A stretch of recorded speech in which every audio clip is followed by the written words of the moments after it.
ఈరోజు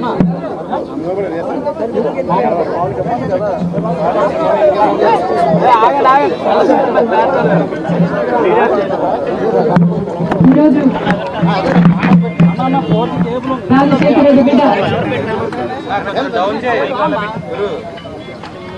ఈ విశాఖపట్నం స్టీల్ కి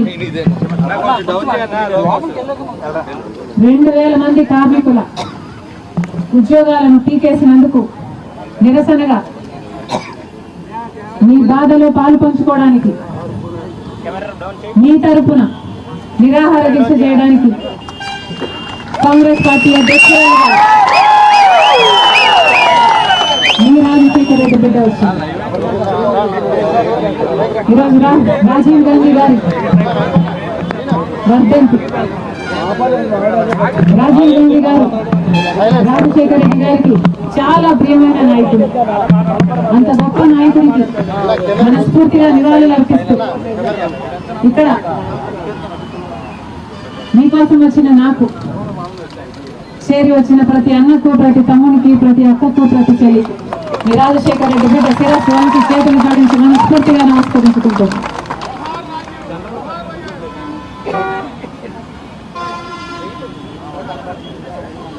విశాఖపట్నం స్టీల్ గురించి నేను మీకు చెప్పనవసరం లేదు. ఇది కాంగ్రెస్ పార్టీ నిర్మించిన ప్రాజెక్ట్. కష్టాలు వస్తే కాంగ్రెస్ పార్టీ ఆదుకుంది. రాజశేఖర రెడ్డి గారు ముఖ్యమంత్రిగా ఉన్న రోజుల్లో కూడా 2000 కోట్ల రూపాయలు నష్టం వచ్చిందని ఆ రోజు కాంగ్రెస్ పార్టీ ఆదుకుంది. 3 మిలియన్ టన్నుల ఉత్పత్తి నుంచి దాదాపు 7 మిలియన్ టన్నుల ఉత్పత్తికి తీసుకువెళ్ళింది కాంగ్రెస్ పార్టీ. అదే రోజుల్లోనే ఎంతో మందికి ఉద్యోగాలు కల్పించడమే కాకుండా ఈ విశాఖపట్నం స్టీల్ కి ఒక క్యాప్టివ్ మైన్ ఉండాలి అని ఆ రోజు రాజశేఖర రెడ్డి గారు అనంతపురంలో ఒక మైన్ ఐడెంటిఫై చేసి కూడా ఒక ట్రైపార్టీ అగ్రిమెంట్ చేసి కానీ అమలుపరచకుండా చనిపోవడం జరిగింది. ఈరోజు రాజశేఖర రెడ్డి గారే బ్రతికే ఉంటే ఈ విశాఖపట్నం స్టీల్ కి ఒక క్యాప్టివ్ మైన్ ఉండేది. కానీ ఆ తర్వాత రోజుల్లో మీరు చూశారు 2014 వరకు లాభాలలో నడిచింది ఈ విశాఖపట్నం స్టీల్. 2014 వరకు ప్రతి సంవత్సరం 1000 కోట్ల రూపాయలు లాభాలు కూడా ఇచ్చింది ఈ విశాఖపట్నం స్టీల్. కానీ 2014లో కాంగ్రెస్ పార్టీ అధికారం నుంచి దిగింది. బీజేపీ పార్టీ ఒక శనిలాగా దాపరించింది. ఆ తర్వాతే ఈ విశాఖపట్నం స్టీల్ కు కష్టాలన్నీ మొదలయ్యాయి. క్రమంగా ఒక్కొక్క ఆర్గన్ ని సైలెంట్ కిల్లింగ్ చేసి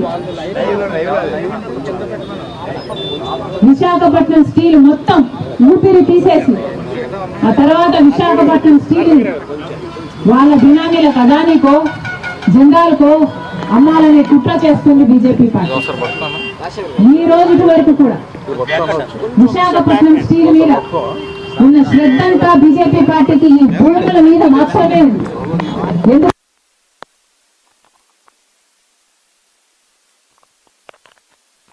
ఈ భూమిని కాజేయడానికి మాత్రమే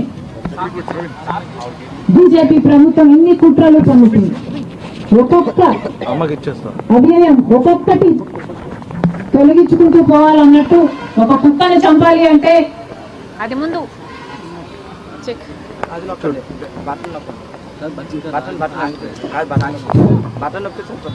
ఒక కుక్కను చంపాలి అంటే అది ముందు ఒక పిచ్చి కుక్క అని ఒక ప్రచారం చేస్తే చాలు, అదంతటదే జనాలే దాన్ని చంపేస్తారు అన్నట్టుగా అదే ఫార్ములాని, సైలెంట్ కిల్లింగ్ ఫార్ములాని అమలుపరిచింది బీజేపీ.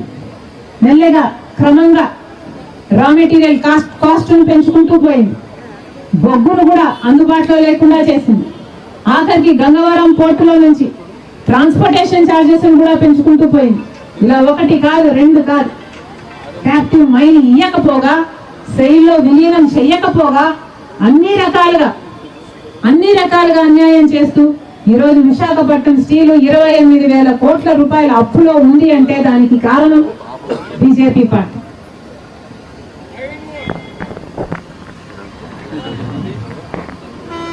మళ్ళీ చెప్తున్నా, కాంగ్రెస్ పార్టీ నిర్మించిన ఈ ప్రాజెక్టు ఎటువంటి పరిస్థితిలో ప్రైవేటైజ్ అవ్వడానికి కాంగ్రెస్ పార్టీ ఒప్పుకోదు.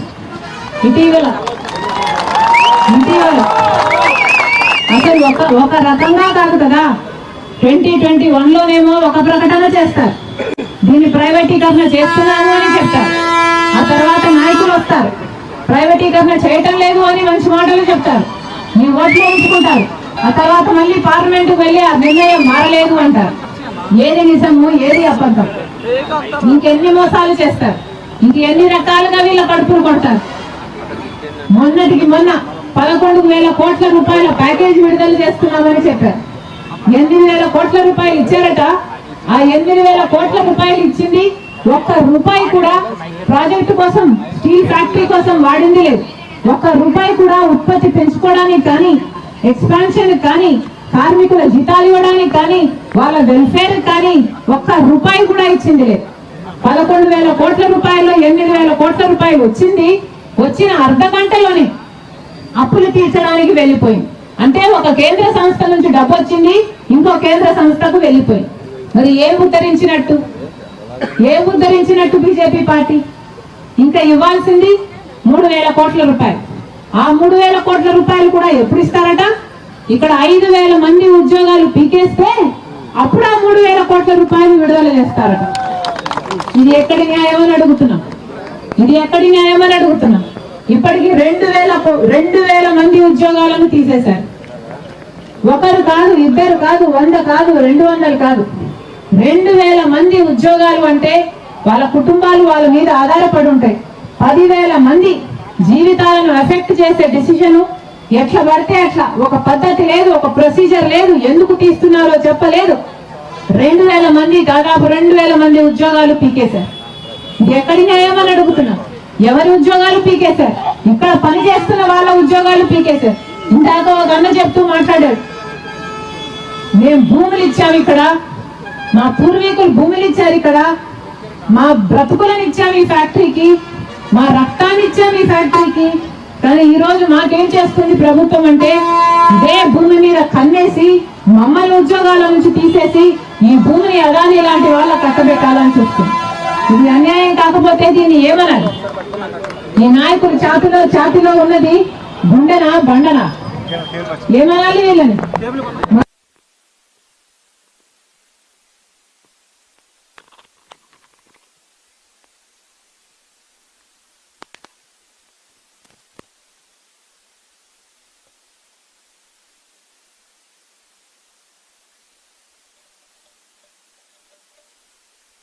అసలు చంద్రబాబు గారిని కూడా ప్రశ్నిస్తున్నాం.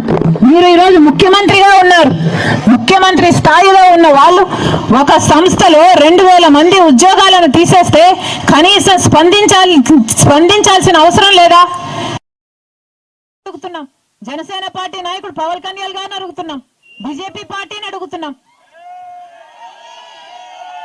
ఇక్కడ వాళ్ళు ఓట్లేస్తే మీకు అధికారం వచ్చింది.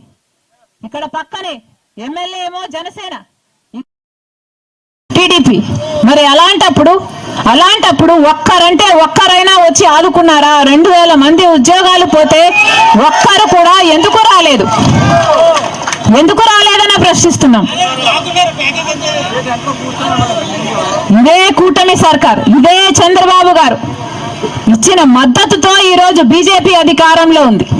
అసలు చంద్రబాబు గారు మద్దతు ఇవ్వకపోతే బీజేపీకి అధికారం వచ్చేదే కాదు. కానీ ఈ రోజు బీజేపీ కేంద్రంలో అధికారం ఉంది అంటే దానికి కారణం మీరు వేసిన ఓట్లు. ఈ రోజు ఆంధ్ర రాష్ట్ర ప్రజలు ఓట్లు వేస్తే చంద్రబాబు గారు ముఖ్యమంత్రి అయ్యారు, అక్కడ ప్రధానమంత్రి గారు మోడీ గారు ప్రధానమంత్రి అయ్యారు. మరి అలాంటప్పుడు ఈ ప్రజలకు కనీస కృతజ్ఞత లేకుండా ఒక్క మేలైనా చేసిందా బీజేపీ ప్రభుత్వం? మరి చేయని మేలుకు చంద్రబాబు గారైనా పవన్ కళ్యాణ్ గారైనా బీజేపీకి ఎందుకు మద్దతు ఇస్తున్నారు అని అడుగుతున్నాం. మనకి ఏం ఒరగబెట్టారు వాళ్ళు? మనకి ఏమిచ్చారు వాళ్ళు? మనకు ప్రత్యేక హోదా ఇచ్చారా? మనకు పోలవరం ప్రాజెక్ట్ ఇచ్చారా? లేక విశాఖ స్టీల్ కు సంబంధించిన కార్మికులకు భరోసా ఇచ్చారా? ఏం చేశారని చంద్రబాబు గారు పవన్ కళ్యాణ్ గారు ఈ రోజు వరకు కూడా బీజేపీ పార్టీకి మద్దతు ఇస్తున్నారు? ఆంధ్ర రాష్ట్ర ప్రజలకు సమాధానం చెప్పాలి. మళ్ళీ చెప్తున్నాం, 2,000 మంది ఉద్యోగాలను తీసేశారు. ఒకప్పుడు 34,000 మంది ఉద్యోగస్తులు ఉన్నారు ఇదే విశాఖ స్టీల్లో. 2014లో కాంగ్రెస్ పార్టీ అధికారంలో ఉన్న రోజున 34,000 మంది ఉద్యోగస్తులు ఉన్నారు ఇదే విశాఖ స్టీల్లో. మరి ఈరోజు ఈ సంవత్సరం మొదట్లో ఉన్నది కేవలం 23,000 మంది. అంటే బీజేపీ అధికారంలోకి వచ్చిన వెంటనే 34,000 ఉద్యోగాలను కాస్త 23,000కు కుదించింది. అది సరిపోదన్నట్టు మొన్న 2,000 మంది ఉద్యోగాలను తీసేశారు. ఇంకొక 5,000 మందిని ఇంకో 3,000 మందిని తీసేస్తారట. పర్మనెంట్ ఉద్యోగస్తుల్లో కూడా బలవంతంగా బీఆర్ఎస్ ఇప్పించి ఇంకో 2,000 మందిని తీసేస్తారట. అంటే ఈ లెక్కన 34,000 మంది ఉద్యోగాలు ఉన్న ఈ సంస్థలో కనీసం సగం 16,000 మంది కూడా పని చేయకూడదు. ఇదే బీజేపీ అజెండాగా పెట్టుకుంది. కార్మికులను తగ్గిస్తే ఆ తర్వాత సంస్థను నిర్వీర్యం చేయొచ్చు, కొట్లాడే వాళ్ళు కూడా ఉండరు అన్నదే బీజేపీ పార్టీ కుట్ర చేస్తుందని కాంగ్రెస్ పార్టీ ఆరోపిస్తుంది. పక్కన హిందుస్థాన్ జింక్ ఇక్కడ నుంచి ఎంత దూరం ఉందన్నా? 4 కిలోమీటర్. ఏమైందన్నా హిందుస్థాన్ జింక్? ఏమైంది? అప్పుడు కూడా ఆ రోజు కూడా బీజేపీ పార్టీ అధికారంలో ఉంది. హిందుస్థాన్ జింక్ ఏమో కేంద్ర సంస్థ. 8,000 మంది పనిచేశారు హిందుస్థాన్ జింక్ అనే కంపెనీలో. దాన్ని బీజేపీ పార్టీ వేదాంత అనే గ్రూప్కి అమ్మేస్తే ఏం చేసింది వేదాంత గ్రూప్? హిందుస్థాన్ జింక్ నడిపిందా? 8,000 ఉద్యోగాలను నిలిపిందా? మొత్తం 8,000 మందిని పీకేసింది. రియల్ ఎస్టేట్ వ్యాపారం చేసింది ఆ భూములతో. అదే చేయాలని చూస్తుంది బీజేపీ పార్టీ ఈ విశాఖ స్టీల్లో కూడా. దీనికి ఒప్పుకునే ప్రశ్నే లేదు కాంగ్రెస్ పార్టీ. మళ్ళీ చెప్తున్నాం, కాంగ్రెస్ పార్టీ చంద్రబాబు గారిని, మోడీ గారిని డిమాండ్ చేస్తుంది 2,000 మందిని ఎవరినైతే ఉద్యోగాల నుంచి తీసేశారో ఆ కారణంగా వాళ్ళని వెంటనే విధుల్లోకి తీసుకోవాలి. తీసేస్తాము అని బెదిరిస్తున్న ఇంకో 3,000 మందిని ఉద్యోగాలను కూడా ముట్టుకునే అవకాశమే లేకుండా అసలు మొత్తం ఎంతమంది ఉద్యోగస్తులుంటే అంతమందికి ఉద్యోగ భద్రత కల్పించాల్సిన బాధ్యత కేంద్ర ప్రభుత్వానికి, రాష్ట్ర ప్రభుత్వానికి ఉంది అని కాంగ్రెస్ పార్టీ డిమాండ్ చేస్తుంది. అంతేకాదు ఈ సంస్థను ప్రైవేటీకరణ చేయబోము అని చంద్రబాబు గారు రేపు ఎల్లుండో ఢిల్లీకి వెళ్తారని కూడా చెప్తున్నారు. ఈ సంస్థ ప్రైవేటీకరణ చేయబోము అని కేంద్రంతో చెప్పించాలి అని కూడా కాంగ్రెస్ పార్టీ డిమాండ్ చేస్తుంది. విశాఖ స్టీల్ కు క్యాప్టివ్ మైన్స్ ఇప్పించాలి, ఇప్పించిన తర్వాత సెయిల్ లో కూడా విలీనం చేయాలి అని కాంగ్రెస్ పార్టీ డిమాండ్ చేస్తుంది.